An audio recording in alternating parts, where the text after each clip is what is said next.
Today, we are going much deeper than we've gone so far. We are talking about karma, soul contracts, soulmates, karmic relationships, twin flames, and the cycles that keep repeating in your life until you finally understand what they are trying to teach you. But at some point in your healing journey, especially after you've experienced something intense, confusing, and even traumatic, you start asking bigger questions. Not just, why did this happen? But why did this person come into my life at all? Was this meant to happen? Was this a lesson or was this something deeper? And here's the truth, there are multiple layers to that answer. There is the psychological layer, there is the behavioral layer, and for those of you who resonate with it, there is also the spiritual layer. Today, we are going to break all of that down in a way that is grounded, honest, and actually useful. Not fantasy, not escapism, and not excuses for toxic behavior, but because understanding these concepts should empower you, not keep you stuck. Let's start with karma. Karma is one of the most misunderstood concepts, especially online. People think karma means revenge. They think karma means you hurt me, so something bad is going to happen to you. That is not what karma actually is. Karma is the law of cause and effect. It means every action creates a reaction. Every choice creates a consequence. Every pattern creates a future outcome. And here's where this connects to the universal laws we talked about in the last episode. Karma does not work alone, it operates through other laws. The law of cause and effect is the foundation. What you do matters. But then you have the law of vibration. The energy you operate from consistently becomes your baseline. If someone operates from manipulation, control, deceit, or harm, that is the frequency they live in. That shapes their life over time. Then you have the law of correspondence. As within, so without. A person's internal state eventually reflects in their external reality. You cannot live in chaos internally and create peace externally long term. It does not work like that. Then there is the law of attraction, but not in the way people simplify. It is not about wishful thinking, it is about alignment. People attract experiences that match their beliefs, their standards, and their identity. And then there is the law of detachment, which is where your power comes. Because once you understand karma, you realize something very important. You do not need to be the one who enforces consequences in other people's lives. When someone lies, manipulates, harms, or intentionally creates fear or psychological damage in another person's life, there will be an effect. That energy does not just disappear. It shows up somewhere. It shows up in their life, their relationships, their mental state, their reputation, or their long term reality. And this is why I am personally at a place now where I am no longer focused on revenge or proving anything because I understand the laws. If I focus on myself, my healing, my energy, my growth, my peace, I know that whatever was done will be handled by cause and effect. Not because I'm wishing harm on anyone, but because that is how reality works.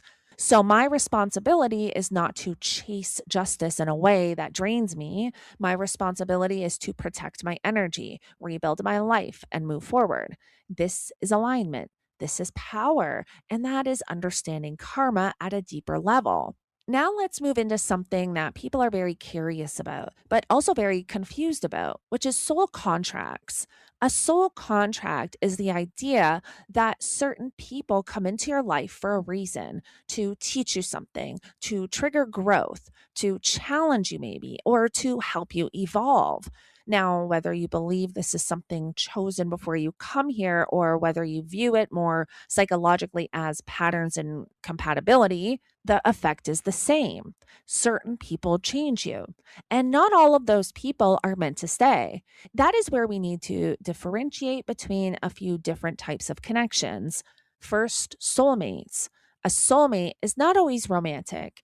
It can be a friend, a family member, or a partner. Soulmates are people who feel familiar, safe, aligned, and supportive. There is growth, but it is not constant chaos. There is connection, but not confusion. Then you have karmic relationships. These are the intense ones, the ones that feel magnetic, consuming, addictive, and often unstable. These relationships are usually based on unresolved patterns, wounds, or lessons. They trigger you, they challenge you, they expose your insecurities, they force you to confront parts of yourself you may have been avoiding.